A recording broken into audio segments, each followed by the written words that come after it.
27 લાખનું જમણવાર, પછી આ 12 લાખનું પાણી, 6 લાખના મંડપના ખર્ચા, તો અમે ચકરી ખાઈ ગયા. તો હું આપણે બિલ જોઉં તો ચકરી ખાઈ જાઉં કે જ્યાં 35% મુસલમાનની વસ્તી છે, છતાંય શેરીએ શેરીએ સબીલ હોય અને શેરીએ શેરીએ જમણવાર હોય 1 મહિના માટે, તો લાકડાનું બિલ ચંદન જેવડું કરતી. મોદી સાહેબ કહે છે કે હું ખાતો નથી, ખાવા દેતો નથી. આ અધિકારીઓએ કઈ ખાધું નથી, આ સીધું જમી ગયા. કે નાના મોટા પણ ડિમોલેશન થાય તો પણ તમારે વિડીયોગ્રાફી કરાવવાની છે. અમને વર્ક ઓર્ડર આપવામાં આવેલો 45 વિડીયોગ્રાફરનું બિલ મૂકેલું છે. એટલે 4 ગણો ભાવ કોર્પોરેશને ચૂકવ્યો છે. ક્યાંક ને ક્યાંક ભ્રષ્ટાચાર થયો છે. ભારતીય જનતા પાર્ટીનું રાજકોટ મહાનગરપાલિકામાં ઘણું શાસન છે.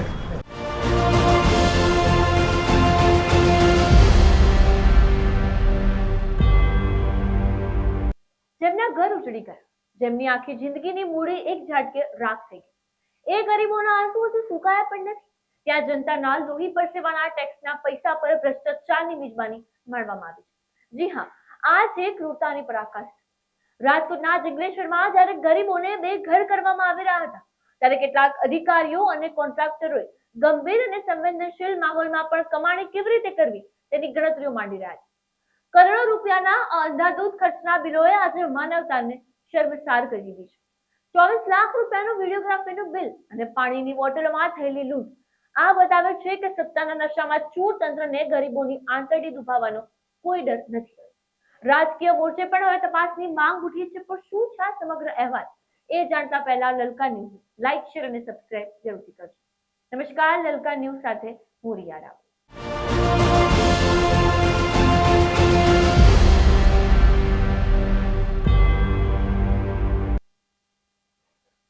રાજકોટના જંગલેશ્વરના સ્થાનિક લોકો અને સામાજિક આગેવાનો આજે રસ્તા પર ઉતરી આવ્યા છે.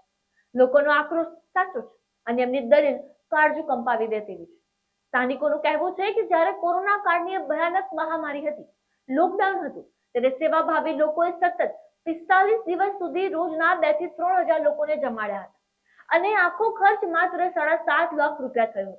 પરંતુ મહાનગરપાલિકાના આ વહીવટદારોએ ડિમોલિશનના માત્ર 3 દિવસના ભોજન પાછળ લાખો રૂપિયા આંટ્યા છે. અને આશ્ચર્યની વાત તો એ છે કે ડિમોલિશન દરમિયાન સ્થાનિક આગેવાનો હરિસિંહ સુચરિયા, પુરુષોત્તમ પીપળિયા, જયેશ ઉપાધ્યાય અને બોલબલા ટ્રસ્ટ જેવી સંસ્થાઓ લોકોને મફત ભોજન અને પાણી પૂરું પાડતી હતી. તો પછી મહાનગરપાલિકાએ આ લાખો રૂપિયા કોના પેટમાં પધરાવ્યા? સ્થાનિક મયંક લાવડિયા અને બાબુભાઈ હુંબલે મહાનગરપાલિકાના ભ્રષ્ટાચાર અને કોરોના કાળના ખર્ચની સરખામણી કરતા શું પ્રતિક્રિયા આપી છે? સૌપ્રથમ આપણે એ સાંભળીએ.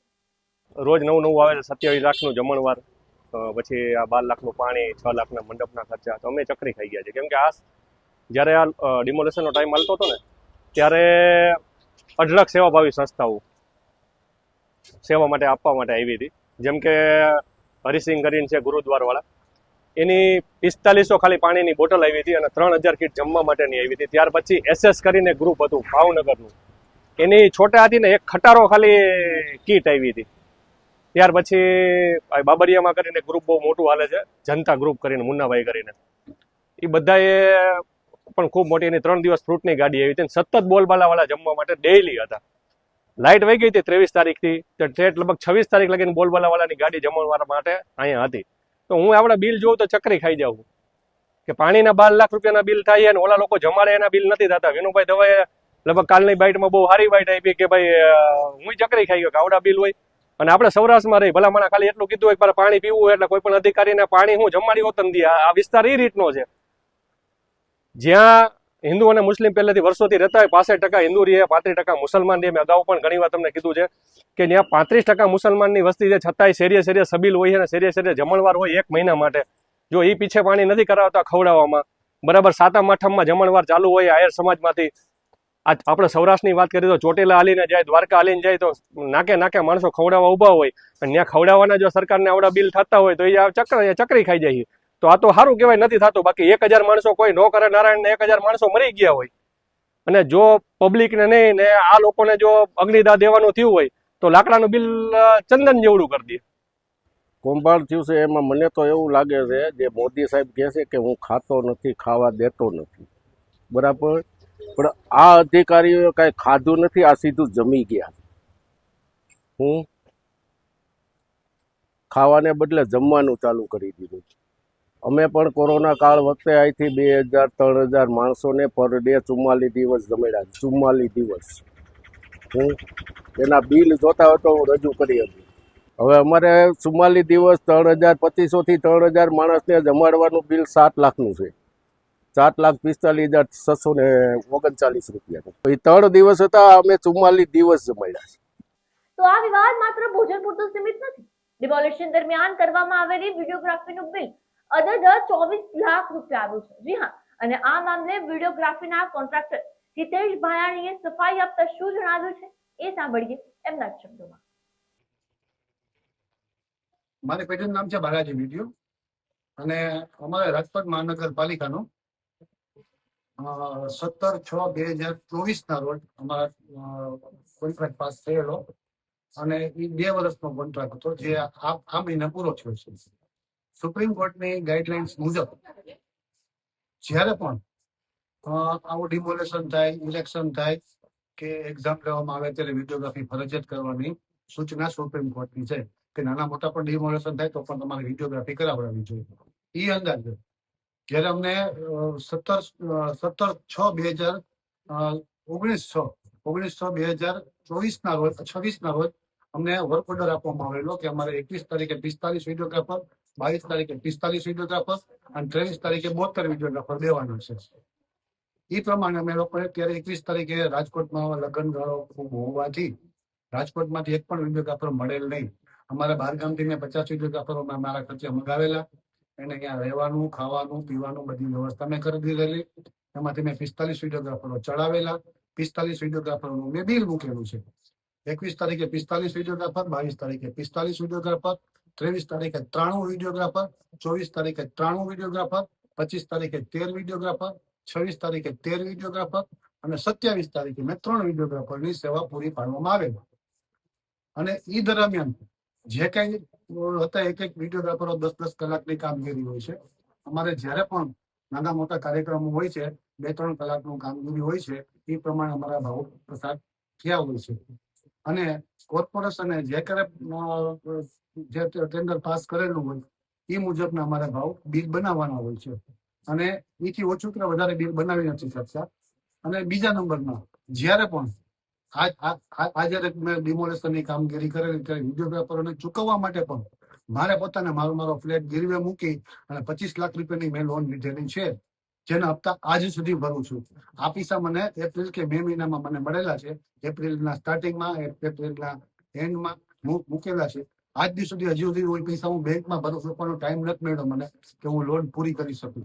ના, હું અધિકારીનો તો બચાવવાનો મારો કોઈ સવાલ નથી આવતો, પણ એટલું વસ્તુ કે હું મારા તરફથી તમને કહી શકું કે ભાઈ મારા બિલમાં મને ખબર છે કે મારો એટલો પ્રોફિટનો ગાળો થયેલ નથી.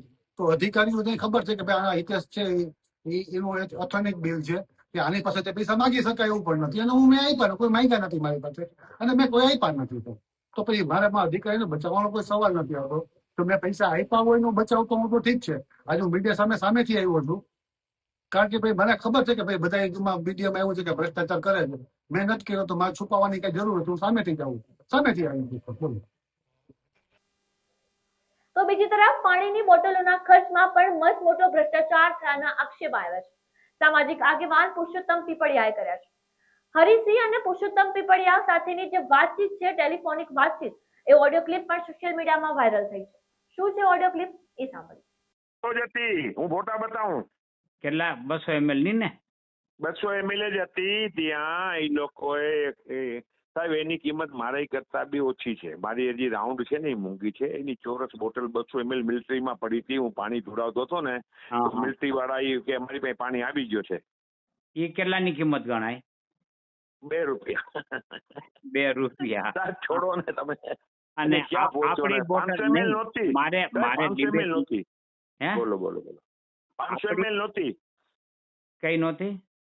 500 ml તમે કહેતા ત્યાં ગઈ. કોઈ 200 ml જ હતી, નાની બોટલ હતી. એની 2 રૂપિયા કિંમત ગણાય. 2 રૂપિયા ગણાય, બરાબર ને? અને જો એટલી આજે પણ મળી જાય. જો એટલી આજે પણ 2.5 રૂપિયા ગણો. 2.5 રૂપિયા પૂરું થઈ જાય. 2.5 રૂપિયા આજે પણ મળી જાય ને?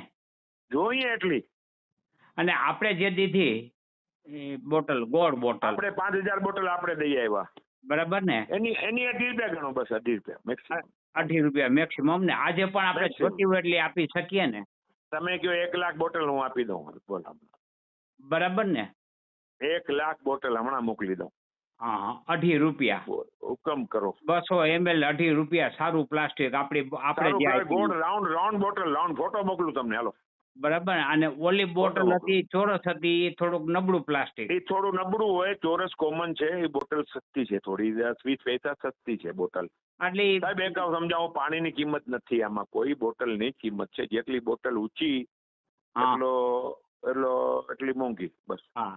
એટલે એની પાણીની બોટલ કિંમત છે જ નહીં. એને જે પીરસો સરકારે, એટલે કે આ એને corporation ઈ 2 રૂપિયાની અંદર હતી. 2 રૂપિયા ગણી લ્યો તમે, મેક્સિમમ સાહેબ. પતી ગયું. હાલ, એમને 101%. બોલો, બીજો કયો. ત્યારબાદ સામાજિક આગેવાન પુરુષોત્તમ પીપળિયાએ શું આક્ષેપો કર્યા છે એ સાંભળ્યું. રાજકોટના જંગલેશ્વર વિસ્તારમાં જ્યારે ડિમોલેશન ચાલી રહ્યું હતું ત્યારે મ્યુનિસિપલ કોર્પોરેશન તરફથી જે ખર્ચ કરવામાં આવ્યો તે ખર્ચની વિગતો જોતા પાણીની બોટલનો જે 200 mlની બોટલ છે એનો ભાવ ₹8 દર્શાવવામાં આવેલ છે. હકીકતમાં જે ₹8 દર્શાવવામાં આવેલ છે એ 4 ગણો ભાવ છે. કારણ કે પાણીની બોટલનું વિતરણ દુઃખ નિવારણ સાહેબ ગુરુદ્વારા તરફથી અમોએ સંયુક્ત રીતે કરેલું હતું. એ 2 થી 2.5 રૂપિયાની બોટલ આવે છે. 2 રૂપિયાની કઈ જે નબળા પ્લાસ્ટિકની આવે છે, આપણે ઢાંકણું ખોલી તો પાણી બહાર નીકળે, એ બોટલ 2 રૂપિયાની છે. અને થોડુંક મજબૂત પ્લાસ્ટિક હોય છે, એ બોટલ 2.5 રૂપિયાની છે. એટલે સારામાં સારી ઉત્તમ ક્વોલિટીની બોટલ 2.5 રૂપિયામાં આવે છે. આમ છતાં 8 રૂપિયા ભાવ, એટલે 4 ગણો ભાવ કોર્પોરેશને ચૂકવ્યો છે. આ પબ્લિક મની છે. પબ્લિક મનીનો આ વ્યય કેવી રીતે? એટલે આમાં ચોક્કસ ભ્રષ્ટાચારની બહુ આવે છે ને, સાબિત થઈ ગયેલું છે. એવું નથી સાબિત કરવા જેવું છે. આજે તમારે જોતી હોય તો 1 લાખ બોટલ આજે પણ હું મોકલાવી શકું છું. અને કોર્પોરેશને વેચી છે એનાથી ઊંચી ગુણવત્તાવાળી 2.5 રૂપિયામાં બોટલ મળી શકશે આજે પણ. એટલે આ બધી બાબતો છે એ એકંદરે જોતા આખા બિલને તપાસવામાં આવે તો ક્યાંક ને ક્યાંક ભ્રષ્ટાચાર થયો છે. આ અમાનવીય અભિગમ તો છે જ કે જ્યારે રોકકળ કરતા હોય, જ્યારે દુઃખમાં લોકો સરી પડ્યા હોય, એવા ટાણે તમે મિજબાની કરો, કાજુ કતરી ખાઓ, આ બધી બાબતો અમાનવીય છે. એની સાથોસાથ મોટી બાબત ભ્રષ્ટાચારની છે. 4,600 થાળી ગરીબોના નામે એને માંડી છે. એક પણ થાળી ગરીબોને આપવામાં આવી નથી. બતાવે મને ક્યાં ગરીબોને આપવામાં આવી. રાજકોટની અને બહારની સંસ્થાઓ સેવાભાવી NGO, દાખલા તરીકે બોલબાલા છે, તે રોજ પોતાનો રથ લઈ અને ભોજન વિતરણ કરતા, SS ભાવનગરનું ગ્રુપ છે એ વિતરણ કરતું, બાજુની સોસાયટીના જે માણસો છે એને પણ વિતરણ કરતા, સ્થાનિક રસોડાઓ ચાલુ કરવામાં આવ્યા. તો આ બધું બિલ શા માટે? પછી હમણાં આવ્યું ડ્રોનનું બિલ, એના પછી હવે ક્યાં ક્યાં આવશે? આ તો જાહેર થયેલા બિલો છે. જે જાહેર થયેલા ન હોય તેવા ખર્ચાઓ કેટલા? આની સર્વગ્રાહી તપાસ થવી જોઈએ અને જવાબદારો અને જવાબદારી નક્કી કરવી જોઈએ. અને જવાબદારો પાસેથી આ રકમની વસૂલ કરી અને તેને કોર્પોરેશનના પદ ઉપરથી હાંકી કાઢવા જોઈએ. તો જંગલેશ્વર ડિમોલિશન ખર્ચના આ વિવાદ હવે ગાંધીનગર સુધી પહોંચે તેવી પૂરેપૂરી શક્યતા દેખાઈ રહી છે. કેમ કે રાજકોટ શહેર ભાજપ અધ્યક્ષ ડોક્ટર માધવ દવે અને મેયર ડોક્ટર નિહલ શુક્લે સંયુક્ત સૂર પુરાવતા કહ્યું છે કે શાસક પક્ષ તરીકે પારદર્શક તપાસ થવી જરૂરી છે. અને આ જ કારણે સ્ટેન્ડિંગ કમિટીમાં આ બિલો મંજૂર કરવાના બદલે પેન્ડિંગ રાખવામાં આવ્યા છે. મેયરે મ્યુનિસિપલ કમિશનર તુષાર સુમેરાને પત્ર લખીને સક્ષમ અધિકારીઓની તપાસ સમિતિ નીમવા માંગ કરી છે. જોકે આશ્ચર્યની વાત એ છે કે આ સમગ્ર મામલામાં શંકાની સોય ખુદ મ્યુનિસિપલ કમિશનર સામે જ હોવા છતાં તેમને જ તપાસ કરવા માટે અપીલ કરવામાં આવી છે. જેને લઈને લોકોમાં ભારે ચર્ચા પણ જાગી છે. ત્યારે સૌપ્રથમ રાજકોટ શહેર ભાજપ અધ્યક્ષ ડોક્ટર માધવ દવે શું કહ્યું છે એ સાંભળો. નમસ્કાર મિત્રો, હાલ જે મુદ્દો ચાલી રહ્યો છે જંગલેશ્વર ડિમોલેશન અને એના જે બિલ બાબતમાં, એ બાબતમાં ભારતીય જનતા પાર્ટીનું રાજકોટ મહાનગરપાલિકામાં શાસન છે અને અમારા પદાધિકારી એ માટે પૂરી ગંભીરતાથી કામ કરી રહ્યા છે અને પાર્ટી લોકોને કોઈ તકલીફ ન પડે એવા નિર્ણયો લેવા માટે જાણીતી છે ને અમે એ મુજબ જ નિર્ણયો લીધા છે. કોર્પોરેશનની અમારી પદાધિકારીઓની ટીમ આ બાબતે ખૂબ ગંભીર છે અને એ બાબત અમે લોકોએ ચર્ચા વિચારણા કરી અને આમાં કોઈ પણ પ્રકારની ઢીલ ન રાખવી એવું અમે નક્કી કર્યું છે અને એ માટેની વિસ્તૃત વાત મેયરશ્રી કરશે, કારણ કે કોર્પોરેશનને લગત વાત છે. પરંતુ હું પાર્ટી અધ્યક્ષ તરીકે એ ખાતરી આપું છું કે જે કાંઈ વાત છે એમાં અમે પૂરી તપાસ કરી અને આગળ વધવાના છીએ અને એ માટે અમારા પદાધિકારીઓ કટિબદ્ધ છે. 24 લાખની વિડીયોગ્રાફી અને 2 રૂપિયાની પાણીની બોટલના 8 રૂપિયા વસૂલવા, આ છે ચોંકાવનારા આક્ષેપો રાજકોટ મહાનગરપાલિકાના વહીવટના, જે લીરે લીરા ઉડાવી દીધા છે. તો હવે જોવાનું એ રહેશે કે મ્યુનિસિપલ કમિશનર દ્વારા બેસાડવામાં આવનારી તપાસ સમિતિ દૂધનું દૂધ અને પાણીનું પાણી કરે છે કે પછી હંમેશની જેમ આ ભ્રષ્ટાચારના આક્ષેપો પર પણ સરકારી ઠંડુ પાણી રેડી દેવામાં આવશે. ત્યારે તમારું શું માનવું છે આ સમગ્ર મામલે? કોમેન્ટ બોક્સમાં જરૂર કીધું.